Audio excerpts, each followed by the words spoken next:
ಜ್ಯೋತಿಬಾ ಮೋಹನ್ ಪಾಟೀಲ್ ಅವರೇ ನಮಸ್ಕಾರ. ನಮಸ್ಕಾರ ಸರ್.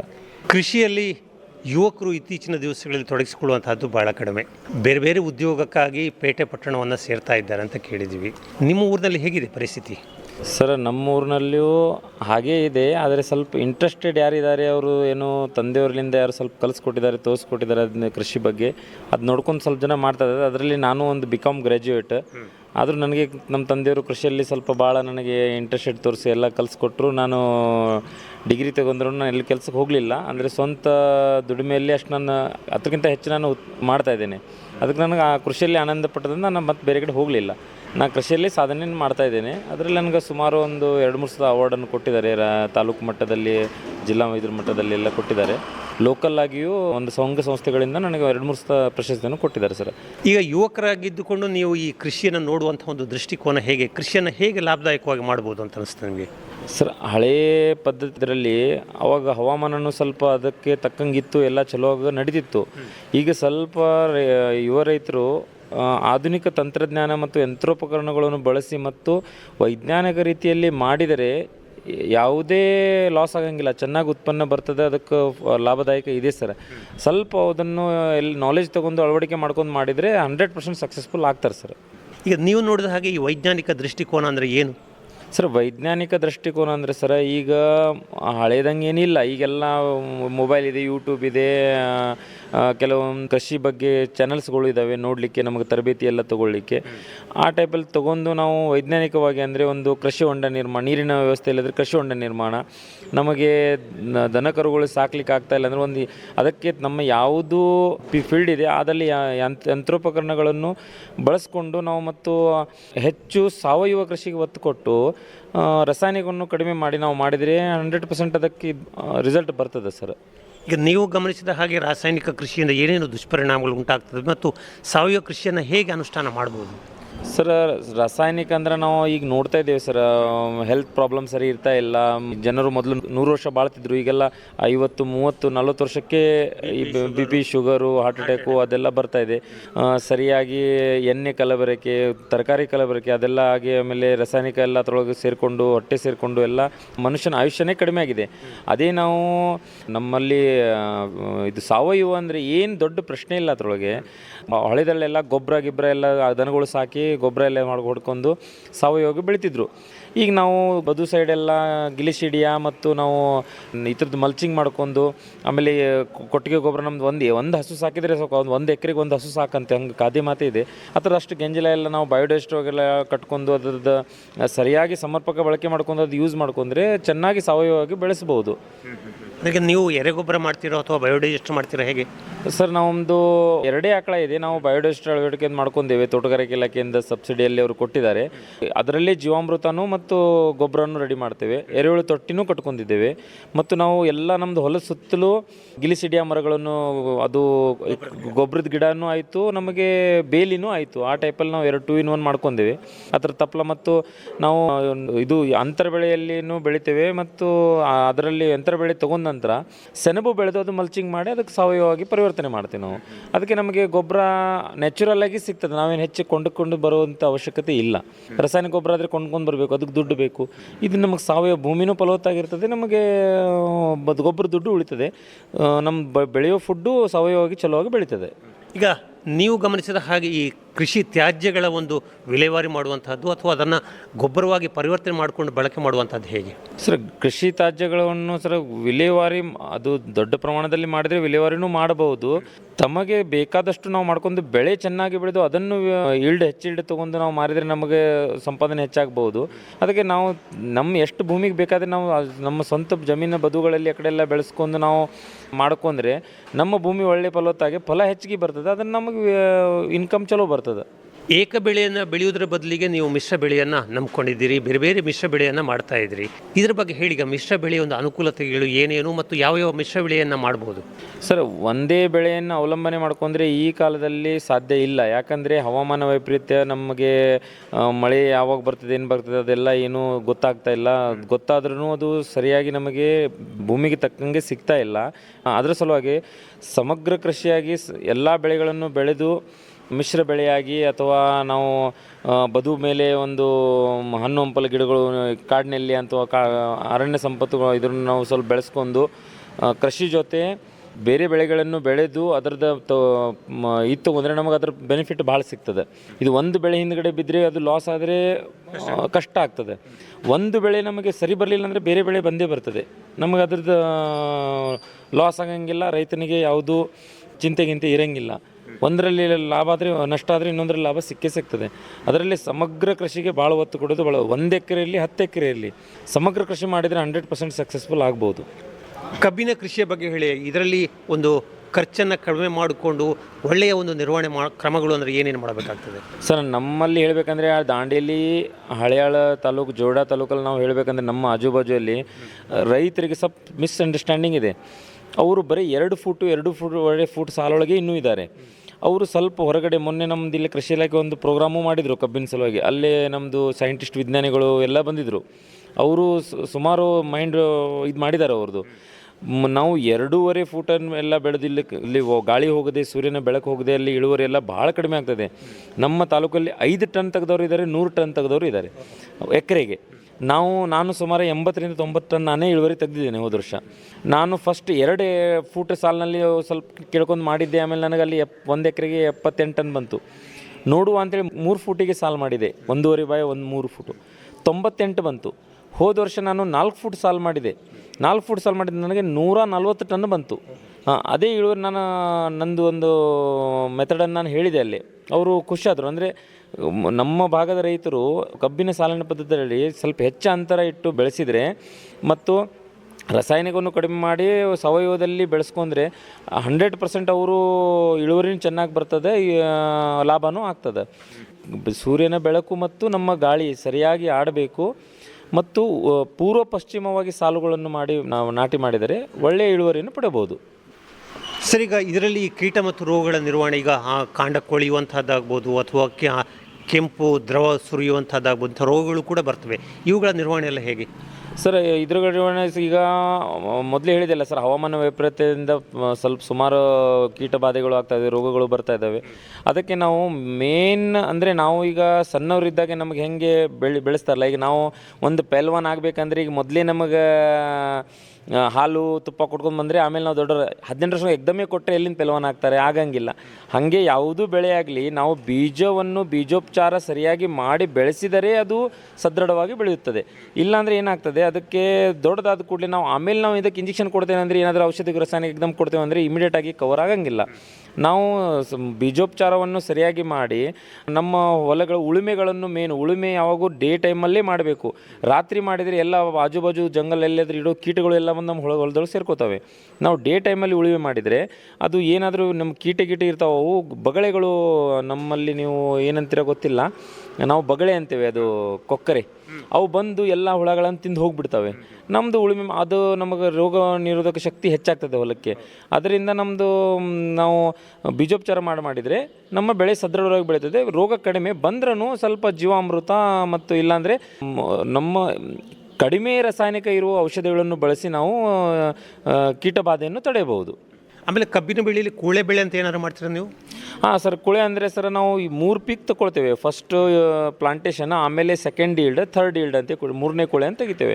ಬರ್ತದೆ ಸರ್, ಚೆನ್ನಾಗಿ ಬರ್ತದೆ, ನಮ್ಮದಲ್ಲೇ ಬಂದಿದೆ. ಆದರೆ ಅದೇ ನಾವು ಹೇಳಿದೆಲ್ಲ ಸರ್, ಅಂತರ ಹೆಚ್ಚಿಗೆ ಕಾಯಬೇಕು.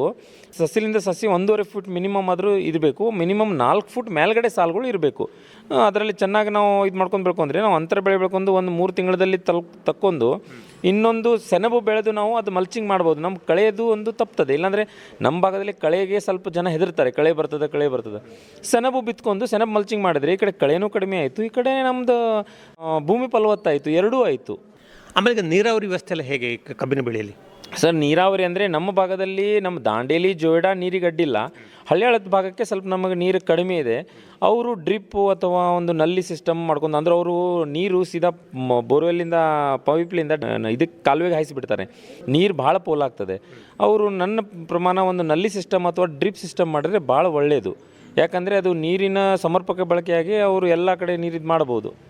ಅದು ನೀರಿನ ಸರಬರಾಜು ಮಾಡಿದರೆ ನಮ್ಮದು ಎಲ್ಲ ಭೂಮಿಗೂ ಸಿಗ್ತದೆ ಮತ್ತು ಎಷ್ಟು ಬೇಕು ಅಷ್ಟೇ ನೀರು ಪೋಲಾಗಂಗಿಲ್ಲ. ಬೆಳೆ ಚಲುವಾಗಿ ಬೆಳೀತದೆ. ಆಮೇಲೆ ಭತ್ತದ ಕೃಷಿಯನ್ನು ಕೂಡ ನೀವು ಮಾಡ್ಕೊಂಡು ಬಂದಂಥವ್ರು. ಸಾಮಾನ್ಯವಾಗಿ ಭತ್ತವನ್ನು ಆರ್ಥಿಕ ದೃಷ್ಟಿಯಿಂದ ನೋಡಬಾರ್ದು, ಇದು ಆಹಾರದ ಬೆಳೆ ಅಂತ ಬೆಳಿಬೇಕು ಅಂತ ಹೇಳ್ತಾರೆ. ನಿಜವಾ ಇದು? ಸರ್, ಆರ್ಥಿಕ ಅಲ್ಲ, ಆದರೆ ನಮ್ಗೆ ಹೊಟ್ಟೆ ಉಣ್ಲಿಕ್ಕೆ ಅನ್ನನೇ ಬೇಕು.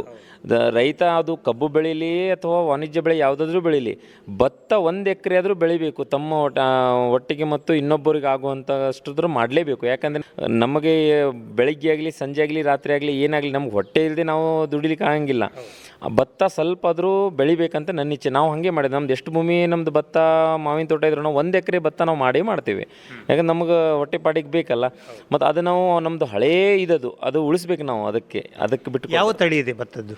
ಸರ್, ನಮ್ಮಲ್ಲಿ ನಾವು ಇದು BPT ಅಂತ ಒಂದು ಬೆಳೆಸ್ತೇವೆ, ಸೋನಾ ಮಸೂರಿದು ಅಕ್ಕಿ ಸಣ್ಣದು, ಜೀರಾ ಅಂತ ಒಂದು ಬೆಳೆಸ್ತೇವೆ, ಇಂದ್ರಾಣಿ ಬಾಸುಮತಿ ಒಂದು ಬೆಳೆಸ್ತೇವೆ, ಆಮೇಲೆ ಅಭಿಲಾಷ, ಆಮೇಲೆ ನಮ್ಮದು ಪ್ರಮೋದ್ ಅಂತೇಳಿ, ಆಮೇಲೆ ಜಯದೊಡ್ಗೆ ಅಂತೇಳಿ ನಾವು ಒಂದೊಂದು ವರ್ಷ ಚೇಂಜ್ ಮಾಡ್ತಾ ಹೋಗ್ತೇವೆ. ಯಾಕಂದರೆ ಒಂದೇ ಬೆಳೆ ಬೆಳೆದರೆ ಭೂಮಿಯಲ್ಲಿ ಅದಕ್ಕೆ ಆ ಬೆಳೆಗೆ ಬೀಜಕ್ಕೆ ಯಾವ್ದು ಬೇಕು ಅದೇ ತೊಗೊಳ್ತಾ ಇರ್ತದೆ. ಸ್ವಲ್ಪ ನಾವು ಬೀಜದಲ್ಲಿ ಚೇಂಜ್ ಮಾಡಿದರೂ ನಮ್ಮ ಭೂಮಿಯನ್ನು ನಾವು ಕಾಪಾಡ್ಬೋದು.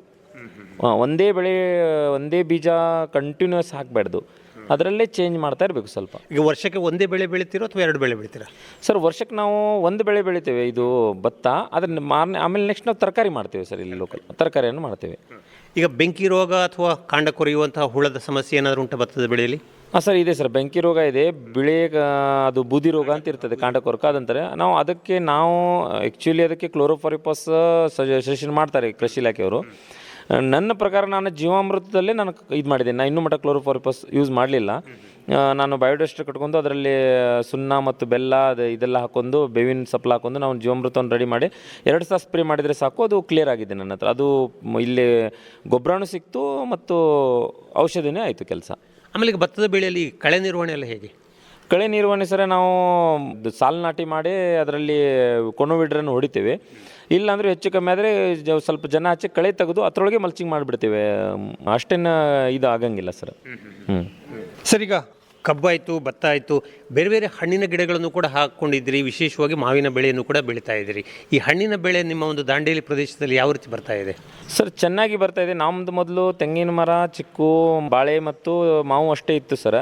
ಆಮೇಲೆ ನನಗೊಬ್ಬರು ನಮ್ಮದು ಫ್ರೆಂಡ್ RFO ಆಗಿದ್ದಾರೆ, ವಿನಯ್ ಭಟ್ ಅಂತ ಹೇಳಿ ನಮ್ಮದವರು. ಅವರು ಮತ್ತು ಸ್ವಲ್ಪ ಜನ ಇಲ್ಲಿ ನೀವು ಅರಣ್ಯ ಸೈಡಿಗೆ ಇದೆ ಸ್ವಲ್ಪ, ನೀವು ಕಾಡು ನೆಲ್ಲಿಕಾಯಿ, ಆಮೇಲೆ ನೇರಳೆ ಮತ್ತು ನೀವೊಂದು ಇದು ದಾಲ್ಚಿನ್ನಿ, ಕೋಕಮ್ಮ ಅವೆಲ್ಲ ಗಿಡಗಳು ಹಚ್ಚಿರಿದ್ದು ಬದು ಸೈಡಿಗೆಲ್ಲ ಚೆನ್ನಾಗಿ ನಿಮಗೆ ಅದು ಇಳುವರಿ ಕೊಡ್ತದೆ ನಿಮಗೆ. ಮತ್ತು ಅದರಿಂದ ಜೇನು ಒಳಗೆ ಬರೋದರಿಂದ ನಿಮ್ದು ಉಳಿದ ಹಣ್ಣುಗಳ ಇದು ಹೆಚ್ಚಾಗ್ತದೆ ಅಂತೇಳಿ. ಆಮೇಲೆ ನಾವು ಒಂದು 2 ವರ್ಷ 3 ವರ್ಷ ಆಯಿತು ಹಚ್ಚಿದ್ದೇವೆ, ಚೆನ್ನಾಗಿ ಬಂದಿದ್ದೆವು ಗಿಡಗಳೆಲ್ಲ. ಇನ್ನೂ ಫಲ ಏನು ಚಾಲೂ ಆಗಲಿಲ್ಲ, ಆದರೆ ಇನ್ನೂ ಅವರು 5 ವರ್ಷದ್ದು ಕಾಡು ಹಣ್ಣು ಹಂಪಲ ಅಂದರೆ ಅದು ಚೆನ್ನಾಗಿ ಬೆಳೀತಾ ಇದೆ. 2 ವರ್ಷದಲ್ಲಿ ಅದು ತಾಗಿದರೆ ಅದ್ರದ್ದು ಇಳುವರಿ ಚೆನ್ನಾಗಿ ಬರ್ಬೋದು. ಈಗ ನೇರಳೆಗೆಲ್ಲ ಶುಗರಿಗೆ ಅಂತೇಳಿ ಭಾಳ ರೇಟ್ ಇದೆ, 200 ರೂಪಾಯಿ kg ಇದೆ. ಅದು ಸುಮಾರು ಒಂದು ನಾನು 300 ಗಿಡ ಹಚ್ಚಿದ್ದೇನೆ, ಅದೆಲ್ಲ ಚೆನ್ನಾಗಿ ಬರ್ಬೋದು. ಮತ್ತು ಮಾವು ಈಗ ಮೊದಲಿನಗಿಂತ ಸ್ವಲ್ಪ ಇಳುವರಿ ಕಡಿಮೆ ಇದೆ. ಅದು ರೋಗ ಬಾಧೆ ಸ್ವಲ್ಪ ಭಾಳ ಆಗ್ತಾಯಿದೆ, ಕೀಟಗಳು, ರಸ ಹೀರೋ ಕೀಟಗಳು ಬಂದು. ಅದಕ್ಕೆಲ್ಲ ತೋಟಗಾರಿಕೆ ಇಲಾಖೆಯಿಂದ ನಾನು ಸಜೆಷನ್ ತೊಗೊಂಡು ಎಲ್ಲ ಇದು ಮಾಡಿದ್ದೇನೆ. ಈ ವರ್ಷ ಚಲೋ ಬಂದಿದೆ ಸರ್ ಇಳುವರಿ. ಈಗ ಕಾಡು ಪ್ರಾಣಿಗಳೇನಾದರೂ ಹಾವಳಿ ಉಂಟು ಈ ಭತ್ತದಕ್ಕೆ ಆಗ್ಬೋದು, ಕಬ್ಬಿಗಾಗ್ಬೋದು, ಹಣ್ಣಿನ ಬೆಳೆಗಳಿಗಾಗ್ಬೋದು? ಹೌದು ಸರ್, ಅದಂತೂ ತಪ್ಪಿದ್ದಿಲ್ಲ ಸರ್. ಎಲ್ಲರಿಗೂ ಕಾಡ ಸಮೀಪ ಇರೋರು ಎಲ್ಲರಿಗೂ ಇದೆ.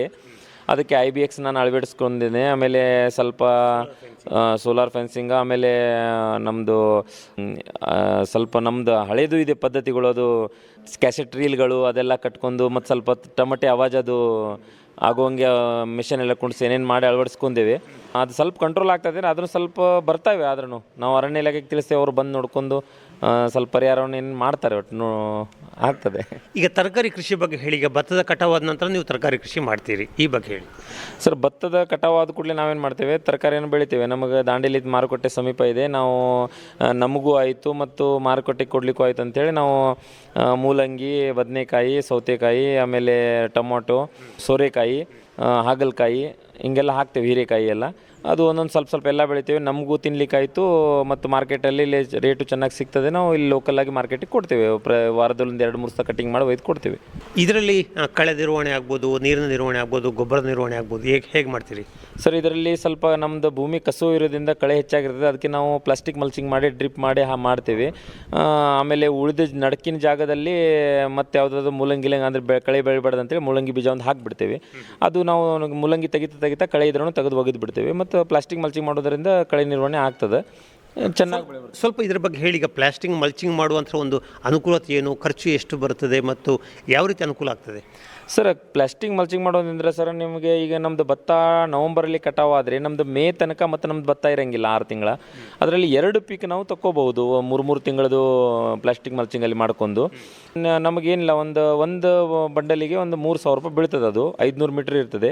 ಒಂದು ಎಕರೆಗೆ ಒಂದು 3ರಿಂದ 4 ಬಂಡಲ್ ಸಾಕಾಗ್ತದೆ. ಒಂದು 10ರಿಂದ 15,000 ರೂಪಾಯಿ ಖರ್ಚು ಬರ್ತದೆ. ಸ್ವಂತ ಮಾಡಿದರೆ, ಲೇಬರ್ ತೊಗೊಂಡು ಮಾಡಿದರೆ ಒಂದು 5,000 ಹೆಚ್ಚಿಗೆ ಬರ್ಬೋದು.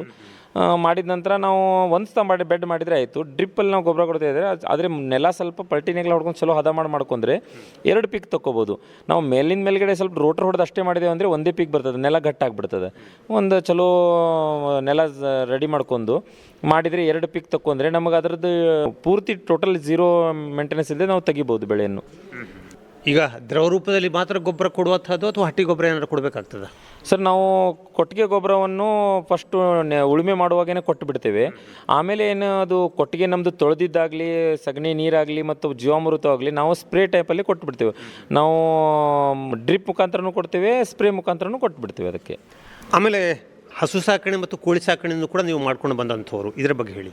ಹಾಂ ಸರ್, ಹಸು ಸಾಕಾಣಿಕೆ ಅಂದರೆ ಸರ್ ನಮ್ಮದು ದೇಸಿ ಹಸುವನ್ನು ಸಾಕಿದ್ದೇವೆ ನಾವು. ಮನೆಗೆ ಹಾಲಾಯಿತು, ತುಪ್ಪ ಆಯಿತು ಅಂಥೇಳಿ ನಮಗೆ ನಾವು ಹೊರಗಡೆಯಿಂದ ಮತ್ತು ಕಲಬರಕೆ ತಿನ್ನೋ ಬದಲಿ ನಮ್ಮದೇ ಆಗಲಿ ಅಂಥೇಳಿ ನಾವೇ ಬೆಳೆಸಿದೆ. ಸ್ವಾವಲಂಬಿಗಳು ನಮ್ಮದು. ಅದು ನಾವು ಹಾಲು ನಮ್ಮದು ಮನೆಗೆ ಯೂಸ್ ಮಾಡ್ಕೊಂಡು ಮತ್ತೊಂದು 4-5 ಲೀಟ್ರ್ ಉಳಿತದೆ. ಜನ ಮನೆ ಹತ್ರ ಬಂದು 80 ರೂಪಾಯಿ ಲೀಟ್ರಲ್ಲಿಂದ ಒಯ್ತಾರೆ. ನಮ್ಮ ಮನೆ ಹತ್ರ ಒಂದು 4 ಲೀಟ್ರ್ 5 ಲೀಟ್ರ್ ಒಯ್ತಾ ಇರ್ತಾರೆ ಯಾರು ಡೈಲಿ. ಆಮೇಲೆ ನಮಗೆ ಅದರದ್ದಿಂದ ಏನಿದೆ, ಹಸು ಹಾಲಷ್ಟೇ ಅಲ್ಲ, ನಮಗೆ ಅದರದ್ದು ಗೊಬ್ಬರ ಗಂಜಲ ಎಲ್ಲ ಕುಡಿಸಿ ಜೀವಾಮೃತ ಮಾಡಲಿಕ್ಕೆ ಅದರಿಂದ ನಮ್ಮದು ಹೊಲ ಎಷ್ಟು ಉತ್ಪನ್ನ ಬರ್ತಾಯಿದೆ ಅಲ್ಲ, ನಾವು ತಿಂದಿದ್ದೇನೂ ಇಲ್ಲ ಅದ್ರದ್ದು. ಅಷ್ಟು ನಮ್ಗೆ ಆ ಉತ್ಪನ್ನದಿಂದ ಅದರ ಗಂಜಲ ಮತ್ತು ಸಗಣಿಲಿಂದ ನಮ್ಮದು ಹೊಲ ಅಷ್ಟು ಫಲವತ್ತಾಗಿ ಫಲವನ್ನು ಕೊಡ್ತಾಯಿದೆ. ಮತ್ತು ಕೋಳಿ ನಮಗೆ ಆಹಾರವಾಗಿ ಮೊಟ್ಟೆ ಸಿಗ್ತದೆ ಮತ್ತು ನಮಗೆ ಮಾಂಸವಾಗಿಯೂ ಆಗ್ತದೆ. ನಾವು ಜವಾರಿ ಕೋಳಿಯನ್ನು ಸಾಕಿದ್ದೇವೆ ಸ್ವಲ್ಪ ಮನೆ ಸಲುವಾಗಿ ಅಂತೇಳಿ. ಯಾರಾದರೂ ಔಷಧಿಗೆ ಬಂದು ಒಯ್ತಾರೆ ಮೊಟ್ಟೆಗಳನ್ನು, ಇದು ಒಯ್ತಾರೆ ಕೋಳಿಗಳನ್ನು ಹಿಂಗೆಲ್ಲ. ಅಷ್ಟೇ ಸಾಧಾರಣ ಒಂದು 10, 20, 50 ಕೋಳಿ ಆಗ್ತದೆ. ಹೆಚ್ಚಿಗೆ ಮಾಡೋಂಗಿಲ್ಲ ನಾವು. ಧಾರವಾಡದಲ್ಲಿ ಕೃಷಿ ಮೇಳ ಪ್ರತಿ ವರ್ಷವೂ ಕೂಡ ನಡೀತದೆ. ಇದರಲ್ಲಿ ಕೂಡ ನೀವು ಪಾಲ್ಗೊಂಡಿದ್ದೀಯಾ? ಹೌದು ಸರ್, ಒಂದು ವರ್ಷನೂ ತಪ್ಪಿಸಂಗಿಲ್ಲ ಸರ್. ಪ್ರತಿ ವರ್ಷ ನಾನು ಅನುಭವ ಹೇಳಿ. ಈ ವರ್ಷ ಸರ ಮೆಕ್ಯಾನೈಸೇಷನ್ ಚಲೋವಾಗಿ ಬಂದಿತ್ತು ಸರ್. ನಮ್ಗೆ ಹೊಸ ಅಂದರೆ ಮಾದರಿಯಲ್ಲಿ ಕಬ್ಬಿನ ಒಳಗಡೆ, ಆಮೇಲೆ ಮೆಕ್ಕೆಜೋಳದ ಒಳಗಡೆ ಸಣ್ಣದಾಗಿ ಅಥವಾ ದೊಡ್ಡದಾಗಿ ನಮಗೆ ಯಾವ ಟೈಪಲ್ಲಿ ಬೇಕೋ ಅದೆಲ್ಲ ಯಂತ್ರೋಪಕರಣಗಳು ಚಲೋ ಬಂದಿದ್ದು. ಮತ್ತು ಬೀಜಗಳ ಬಗ್ಗೆ ನಮಗೆ ಭತ್ತದ 140 ತಳಿಗಳ ಬೀಜ ಬಗ್ಗೆ ಇವರು ನಮಗೆ ಇದು ಕೊಟ್ಟರು, ಮಾಹಿತಿಯನ್ನು ಕೊಟ್ಟರು. ಆಮೇಲೆ ಕಬ್ಬಿನ ಬಗ್ಗೆನೂ ಸ್ವಲ್ಪ ಇವರು ಸಂಕೇಶ್ವರದವರು ಸ್ಟಾಲ್ ಹಾಕಿದ್ರು, ಅವರು ನಮಗೆ ಮಾಹಿತಿ ಕೊಟ್ಟರು. ಆಮೇಲೆ ಲೋಕಲಲ್ಲಿ ನಮ್ಮ ಭಾಗದಲ್ಲಿ ಹೆಂಗೆ ಯಾವ ಬೆಳೆ ಸರಿಯ ಮತ್ತು ಆ ಕಡೆ ಬಯಲು ಸಮಯಲ್ಲಿ ಹೆಂಗೆ ಸರಿ, ಅದೆಲ್ಲ ಬಗ್ಗೆ ಅವರು ನಾಲೆಜ್ ಚಲೋ ಕೊಟ್ಟರು. ನಮ್ಮಲ್ಲಿ ಯಾವ ಸೂಕ್ತ ತಳಿ ಯಾವುದಿಲ್ಲ, ನಮಗೆಲ್ಲ ಚಲೋ ಅನುಭವವಾಗಿತ್ತು. ಮತ್ತು ಯಂತ್ರೋಪಕರಣಗಳಂತೂ ಸುಮಾರು ಹಳೆಯಕ್ಕಿಂತನೂ ಈ ವರ್ಷ ಬಹಳ ಹೊಸ ಮಾಡೆಲ್ದಲ್ಲಿ ಬಂದಿದ್ದು. ಸಾಮಾನ್ಯವಾಗಿ ಇಂಥ ಒಂದು ಕೃಷಿ ಯಂತ್ರೋಪಕರಣಗಳು ಹೆಚ್ಚು ಕಾಸ್ಟ್ಲಿ ಆಗಿರ್ತವೆ ಅಥವಾ ಒಂದು ಹೆಚ್ಚು ಬೆಲೆ ಬಾಳ್ತವೆ ಅಂತ ಹೇಳ್ತೀವಿ. ರೈತರ ಮಟ್ಟಿಗೆ ಇದರ ನಿರ್ವಹಣೆ ಮಾಡೋದು ಸುಲಭ ಆಗ್ತದೋ ಅಥವಾ ಕಷ್ಟ ಆಗ್ತದೋ? ಇದಕ್ಕೆ ಏನು ಪರ್ಯಾಯ? ಸರ ಹೆಂಗಿದೆ ಅಂದರೆ ಸರ, ಯಂತ್ರೋಪಕರಣಗಳು ಅಂದ್ರೆ ಒಂದೊಂದು ಕಂಪ್ನಿ ಮೇಲೆ ಡಿಪೆಂಡ್ ಇದ್ದಾವೆ. ಅದು ಚಲೋ ಕಂಪ್ನಿದ ರೇಟ್ ಹೆಚ್ಚಿಗೆ ಇದ್ದಾವೆ, ಕಡಿಮೆ ಇದ್ದಾವೆ. ಸಬ್ಸಿಡಿ ಅಪ್ರೂವಲ್ ಒಂದಕ್ಕೆ ಹೆಚ್ಚಿಗಿದೆ, ಒಂದು ಕಡಿಮೆ ಇದೆ. ರೈತರು ತಮ್ಮ ಅನುಕೂಲಕ್ಕಾಗುವಷ್ಟು ತಂದರೆ ಅಡ್ಡಿಲ್ಲ. ಅವರು ದೊಡ್ಡದಾಗಿ ಪ್ರಮಾಣದಲ್ಲಿ ತಂದರೆ ಅದರ ನಿರ್ವಹಣೆ ಮಾಡಬೇಕಂದ್ರೆ ಅವರು ತಮ್ಮ ಹೊಲ ಬಿಟ್ಟು ಬೇರೆ ಹೊರಗಳನ್ನು ಉಳುಮೆ ಮಾಡಬೇಕು, ಅದೆಲ್ಲ ಬಾಡಿಗೆಯಲ್ಲೇ ಕೊಡಬೇಕು, ಹೋಗಬೇಕು. ತಮಗೆ ಆದರೆ ತೊಗೊಂಡು ಬರಬೇಕು. ಇಲ್ಲಾಂದರೆ ತಮ್ಮಷ್ಟಕ್ಕೆ ತಾವು ಮಾಡ್ಕೊಂಡು ತಮ್ಮ ಹೊಲ ಉತ್ಪನ್ನದಲ್ಲೇ ಅವರು ಗಳಿಸ್ಬೋದು. ಅವ್ರು ತಂದರೆ ಇವ್ರು ತಂದ್ರೆ ಅಂತೇಳಿ ಒಂದು ಬೇರೆ ವಿಷಯದಲ್ಲಿ ಹೋಗಿ ಮಾಡಿದರೆ ಅದು ಲಾಭದಾಯಕ ಅಲ್ಲ ಅಂತ ನಾನು ಹೇಳ್ತೀನಿ. ಆದರೆ ಅಡ್ಡಿಲ್ಲ, ಯಂತ್ರೋಪಕರಣಗಳನ್ನು ಬಳಸ್ಕೊಂಡು. ಅಂದರೆ ಈಗಿನ ಕಾಲದಲ್ಲಿ ಸ್ವಲ್ಪ ಹವಾಮಾನ ವೈಪರೀತ್ಯದಿಂದ ಟೈಮ್ ಹೆಚ್ಚಿಗೆ ಸಿಗೋಂಗಿಲ್ಲ. ಇವತ್ತು ಮಳೆ ಇಲ್ಲ ಅಂದರೆ ಇವತ್ತೇ ಮುಗಿಸ್ಕೊಂಡು ಬಿಡಬೇಕು ಉಳುಮೆ. ಮಾರನೇ ದಿನಕ್ಕೆ ಇಟ್ಟರೆ ಪಟ್ಟ ಮಳೆ ಇರೋದ್ರಿಂದ ಅದು ಆಗಂಗಿಲ್ಲ. ಸ್ವಲ್ಪ ಯಂತ್ರೋಪಕರಣಗಳನ್ನು ಮುಖ್ಯತೆ ಇದೆ ಕೃಷಿಯಲ್ಲಿ ಅಂತ ಹೇಳಿಕ್ಕೆ ನಾನು ಬಯಸ್ತೀನಿ ಸರ್. ಒಟ್ಟಿನಲ್ಲಿ ಕೃಷಿಯನ್ನು ಯಾವ ದೃಷ್ಟಿಕೋನದಿಂದ ನೋಡಬೇಕು, ಕೃಷಿಯನ್ನು ಲಾಭದಾಯಕವಾಗಿ ಮಾಡಬೇಕಿದ್ರೆ ಏನು ಅಂಶವನ್ನು ಗಮನಿಸಬೇಕು, ಏನನ್ನು ಬಿಡಬೇಕು? ಸರ್ ನನ್ನ ಹೇಳಿಕೆ ಪ್ರಕಾರ ನಾನೇನು ಹೇಳ್ತೇನೆ, ಯಾವುದು ಯುವ ಕೃಷಿಕ ಆಗಲಿ ಅಥವಾ ಎಜುಕೇಟೆಡ್ ಒಂದು ಕೃಷಿಕ ಆಗಲಿ ಅಥವಾ ಒಂದು ಅನ್ಎಜುಕೇಟೆಡ್ ಆಗಲಿ ಅಥವಾ ಒಂದು ಪಾರಂಪರಿಕವಾಗಿ ಬಂದಿದ್ದಿರಲಿ, ನಾನು ಹೇಳೋದು ಒಂದೇ ಅಂದರೆ ತನಗೆ ಯಾವುದು ಕೃಷಿಯಲ್ಲಿ ಅನುಭವ ಇದೆ ಅಥವಾ ಅನುಭವ ಇಲ್ಲದೇ ಇದ್ರೂ ಒಂದು ಕಡೆ ಹೋಗಿ ಟ್ರೈನಿಂಗ್ ಅಥವಾ ಒಂದು ಅನುಭವ ಒಂದು ತಗೊಂಡು ಮಾಡಿದರೆ ಒಳ್ಳೆಯದು.